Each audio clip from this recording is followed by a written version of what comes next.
आज फिर जिस टॉपिक को हम लोग स्टार्ट करने जा रहे हैं वो टॉपिक है शेड्यूल्ड कास्ट, अनुसूचित जाति, जिसमें आपको कॉन्स्टिट्यूशनल्स डेफिनेशंस को जानना है।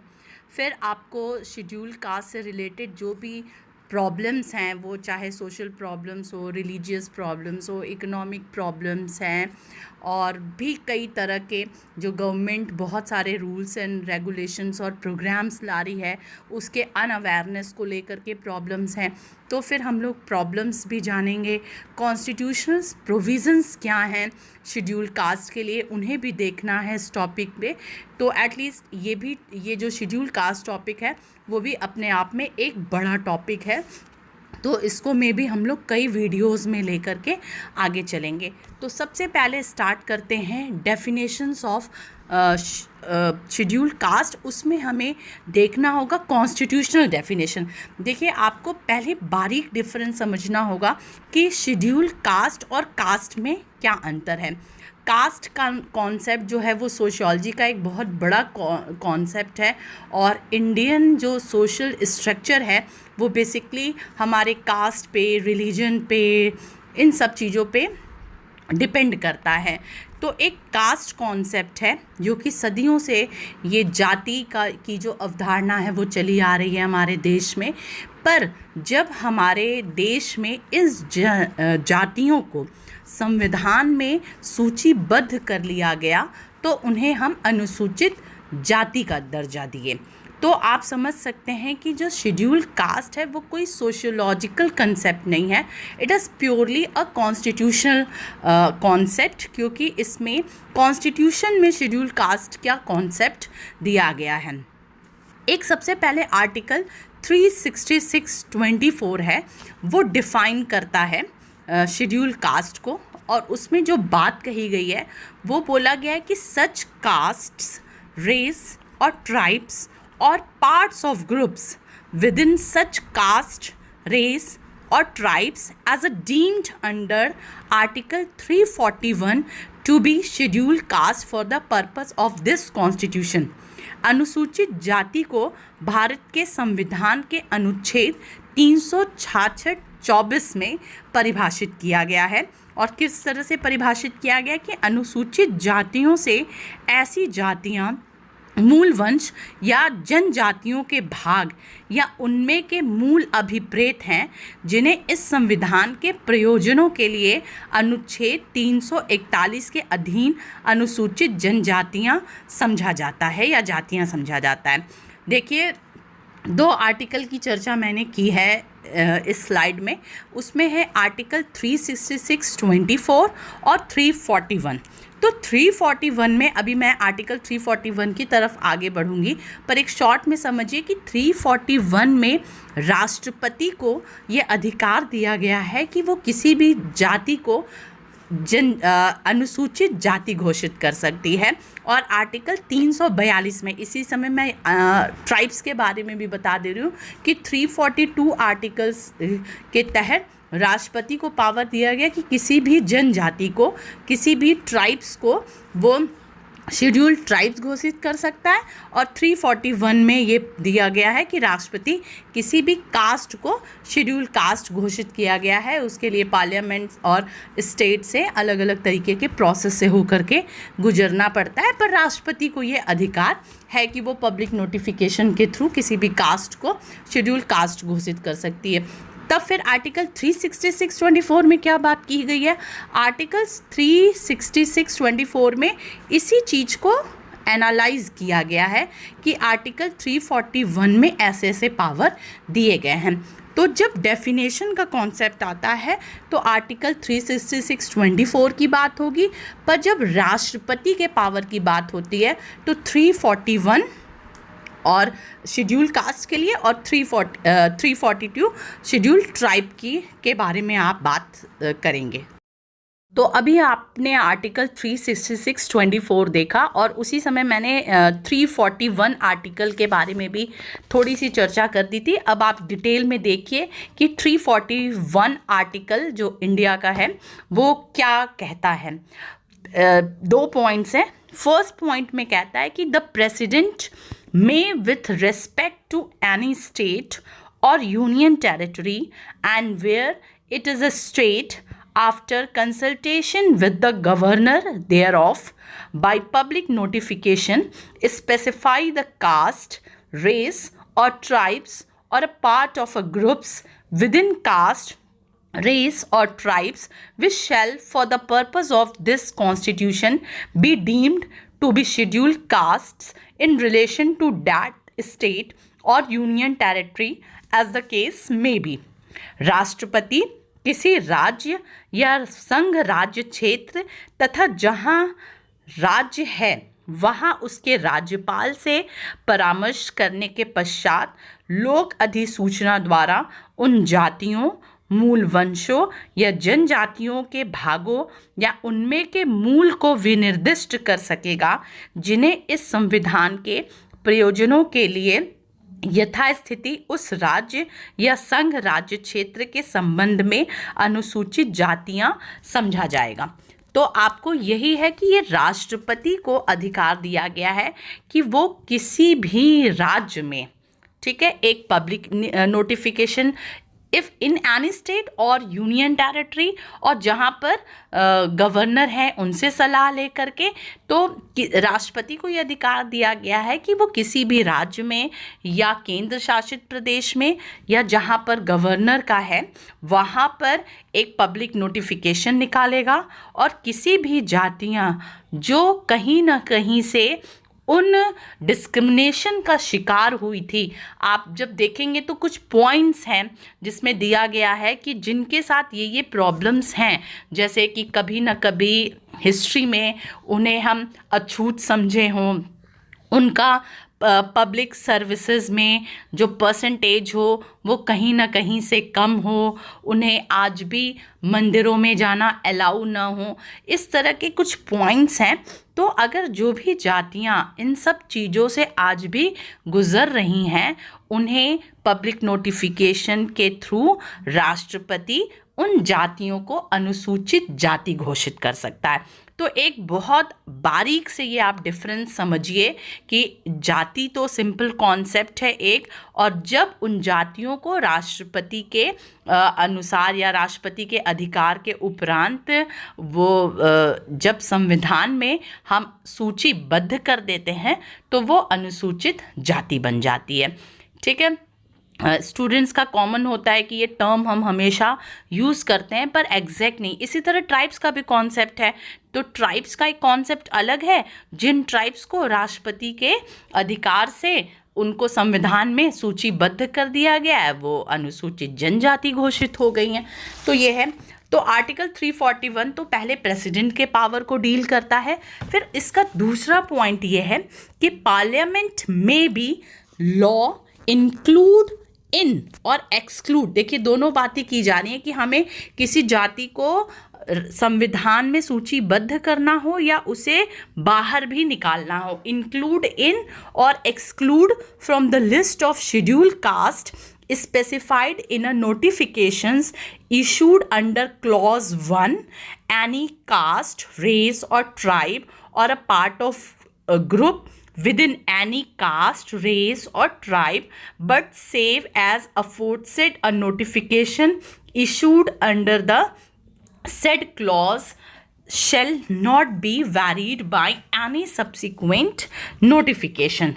संसद विधि द्वारा किसी जाति, मूल वंश या जनजाति को अथवा जाति, मूल वंश या जनजाति के भाग या उनमें के मूल को खंड 1 के अधीन निकाली गई अधिसूचना में विनिर्दिष्ट अनुसूचित जनजातियों की सूची में सम्मिलित कर सकेगी या उनमें से अपवर्जित कर सकेगी, किंतु जैसा ऊपर कहा गया है उसके सिवाय उक्त खंड के अधीन निकाली गई अधिसूचना में किसी पश्चातवर्ती अधिसूचना द्वारा परिवर्तन नहीं किया जाएगा। तो पार्लियामेंट को ये एक पावर दिया गया है। आप जानते हैं वो पूरा पार्लियामेंट का प्रोसीजर अलग है कि लोकसभा में पारित होगा, फिर 2/3 बहुमत से पास होगी कोई चीज़, फिर राज्यसभा में जाएगा, फिर 2/3 बहुमत से पास होगा, और फिर राष्ट्रपति का अंत में मोहर लग के कोई बिल जो है वो एक्ट बनता है। है, तो ये अभी हमारा मैटर नहीं है।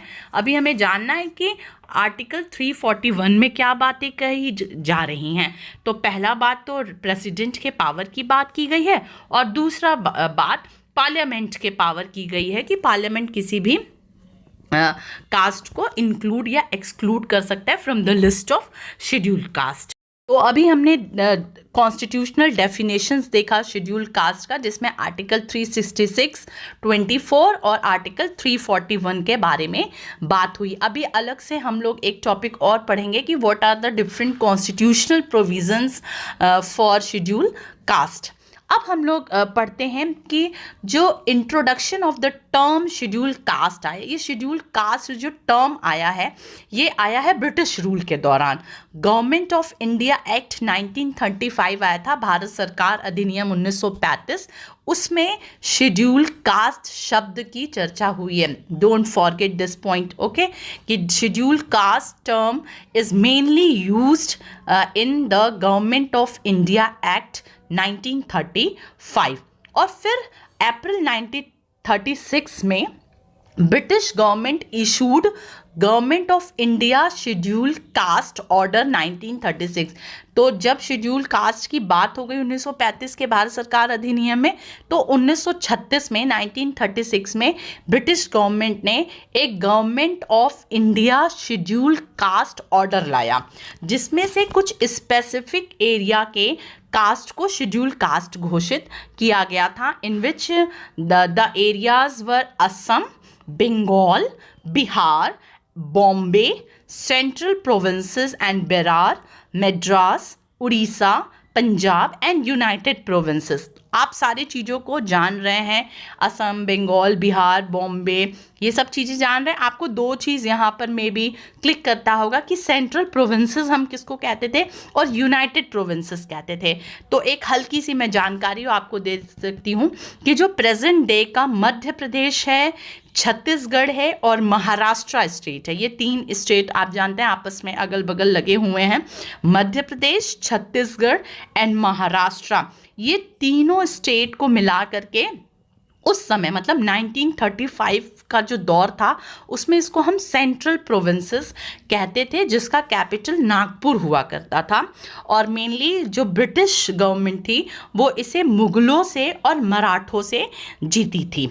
और ठीक उसी तरफ एक यूनाइटेड प्रोविंसेस है, जिसमें आज का उत्तर प्रदेश और उत्तराखंड, ये दो स्टेट मानते हैं। उस समय जो तीन स्टेट थे, Rampur state, Banaras state and Garhwal state, ये तीन स्टेट, ये सब तीनों ही उत्तर प्रदेश और उत्तराखंड के एरिया हैं। और इसका कैपिटल लखनऊ था।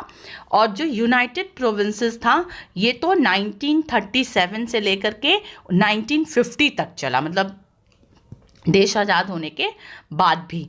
तो 1937 में ये यूनाइटेड प्रोविंसेस स्टैब्लिश हुआ था और 1950 में ये डी इस्टेब्लिश हुआ था। तो इस स्लाइड में आपने ये देखा कि शेड्यूल्ड कास्ट टर्म जो है ये mainly it is mentioned in the government of India act 1935, और बाद में इन अप्रैल 1936, एक साल बाद, British government issued government of India scheduled caste order in 1936 specifying certain caste, race and tribes as a scheduled caste. मतलब सबसे पहले ब्रिटिश इंडिया ने ही किसी जाति और जनजाति को अनुसूचित जाति और जनजाति घोषित किया था। और कहाँ के? Provinces of Assam, Bengal, Bihar, Bombay, central provinces and Berar, Madras, Orissa, Punjab and United Provinces. तो आपने देखा कि जो शेड्यूल्ड कास्ट शब्द है वो गवर्नमेंट ऑफ इंडिया एक्ट 1935 में आया था, पर उसके पहले जो इन्हें हम डिप्रेस्ड क्लास कहते थे।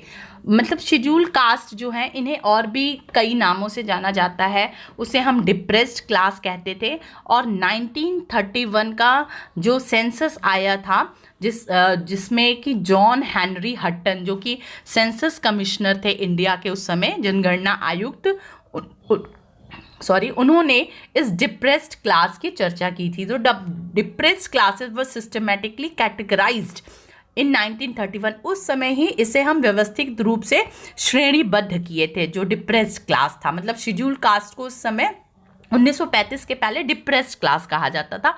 तो in 1931 depressed class were systematically categorised by the John Henry Hutton, who was census commissioner of India. और शेड्यूल कास्ट को हम अलग अलग नामों से बुलाते हैं, जैसे हम इन्हें अनटचेबल्स कहते हैं, दलित्स कहते हैं और हरिजन्स भी कहते हैं। आप जानते हैं कि हरिजन नाम जो है वो महात्मा गांधी द्वारा दिया गया है। Let's go to our another slide. The word caste comes from Portuguese word casta signifying breed, race और काइंड।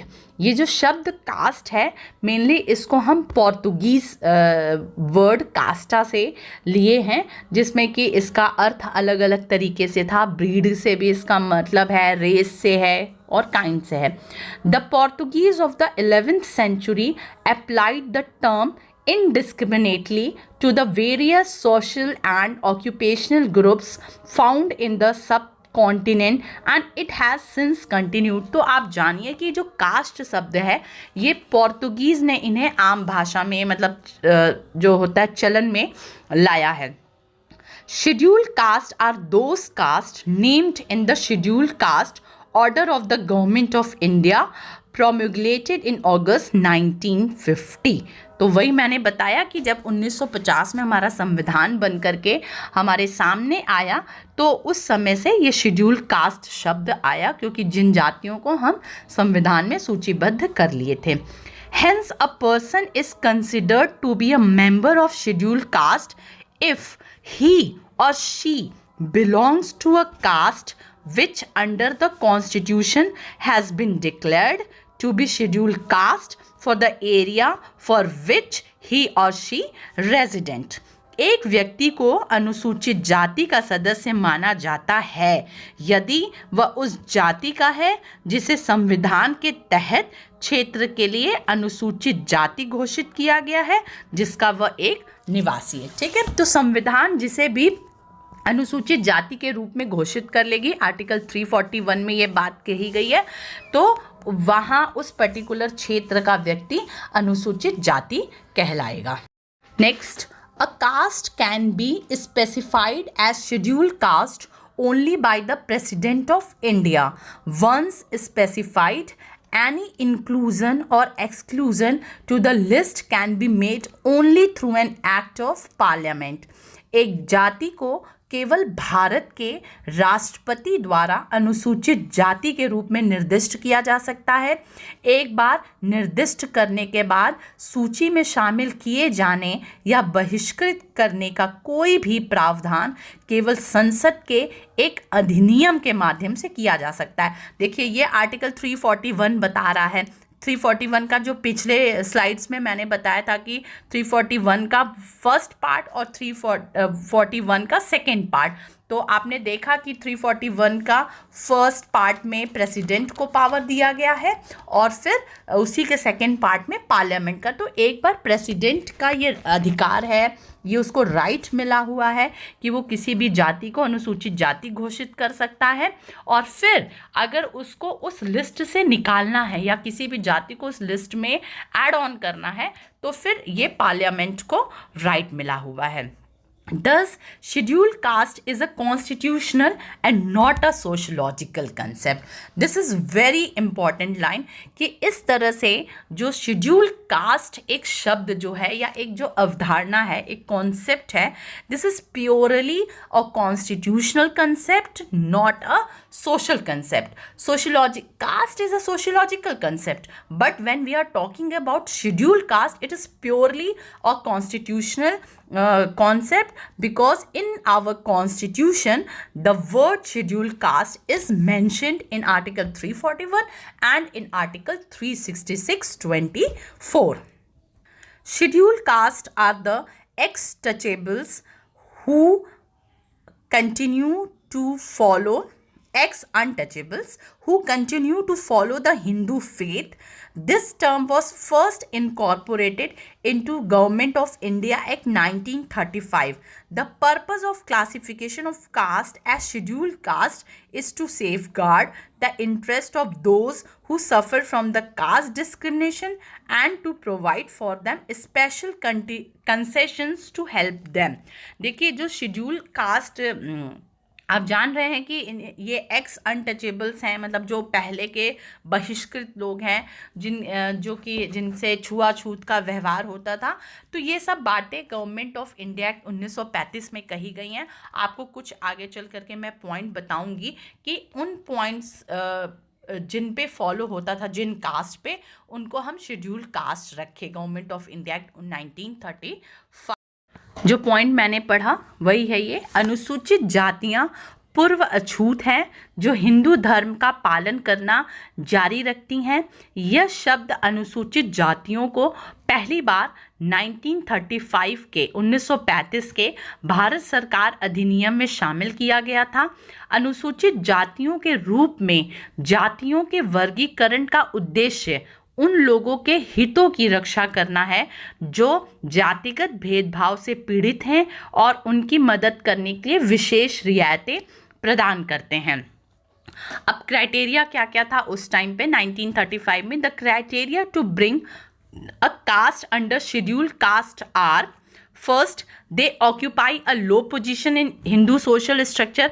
आप जब हिंदू सोशल स्ट्रक्चर के बारे में पढ़ेंगे, थोड़ा सा मैं यहाँ पर बताऊंगी कि आप जानते हैं कि जो हिंदू सोशल स्ट्रक्चर है, हिंदू सामाजिक संरचना जो है वो वर्गीकृत है, स्ट्रेटिफाइड है, और हम कास्ट के अकॉर्डिंग इसको अलग अलग कास्ट में डिवाइड किए हैं। और पहले वर्ण सिस्टम था जो कि धीरे धीरे हमारे यहाँ धीरे धीरे जाति व्यवस्था में परिवर्तित हो गया।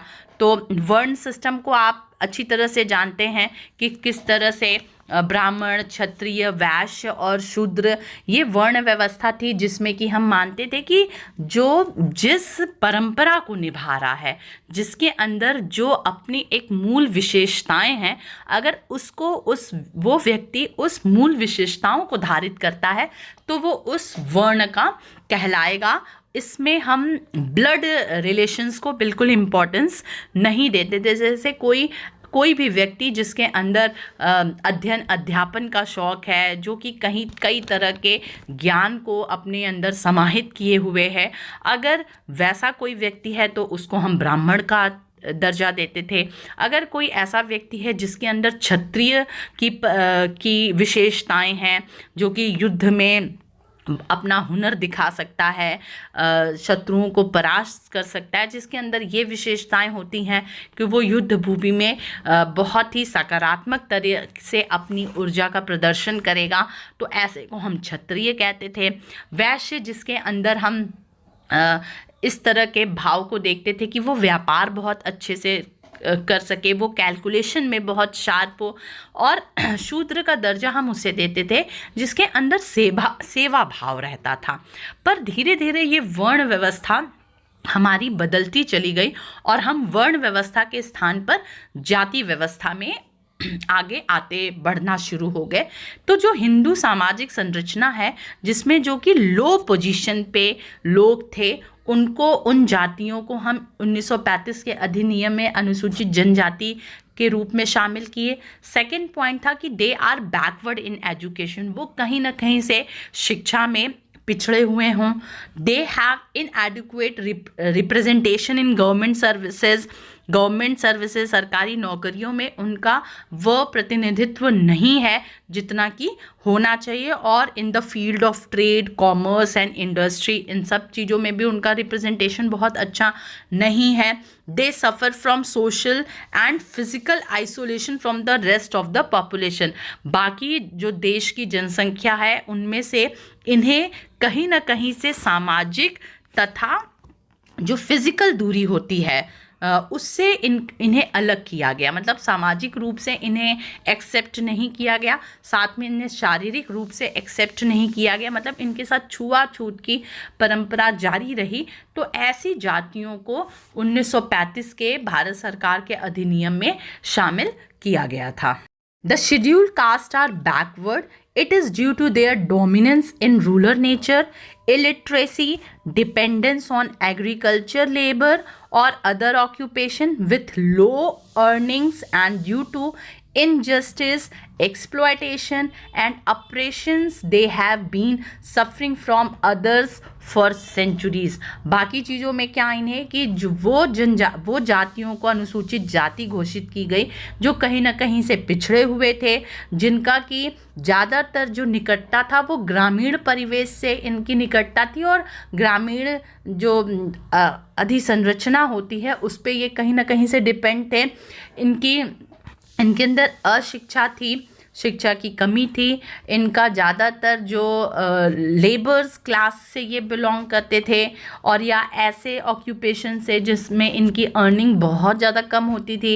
इनके साथ कहीं ना कहीं से अन्याय होता था, मतलब अन्याय बहुत सारे सेंस को लेकर के हो सकता है।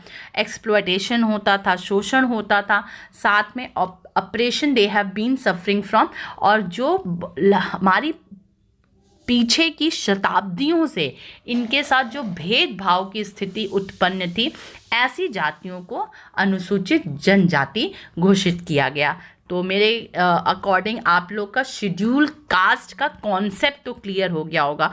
तो मैंने एक जनरल कॉन्सेप्ट पे बात कही कि शेड्यूल कास्ट और कास्ट में क्या डिफरेंस है, हम किसे शेड्यूल कास्ट कहेंगे, कहाँ पर शेड्यूल कास्ट फर्स्ट इसकी चर्चा की गई है। साथ में कॉन्स्टिट्यूशन, चूँकि ये कॉन्स्टिट्यूशनल कंसेप्ट है तो कॉन्स्टिट्यूशन इसे किस तरह से डिस्क्राइब करता है। शेड्यूल कास्ट से रिलेटेड मेरे ख्याल से आप सभी को कॉन्सेप्ट क्लियर हो गया होगा। आपकी कोई भी क्वेरीज हो, किसी भी तरह का कोई प्रश्न हो तो प्लीज़ कमेंट बॉक्स में आप ज़रूर अपने प्रश्न को पूछें। आपको वीडियो मेरी अच्छी लगी तो ज़रूर उसे लाइक करिए, शेयर करिए, और अब इसके आगे मैं पार्ट 2 में शेड्यूल कास्ट से रिलेटेड और भी पॉइंट्स को ऐड ऑन करूँगी। तब तक के लिए बाय बाय।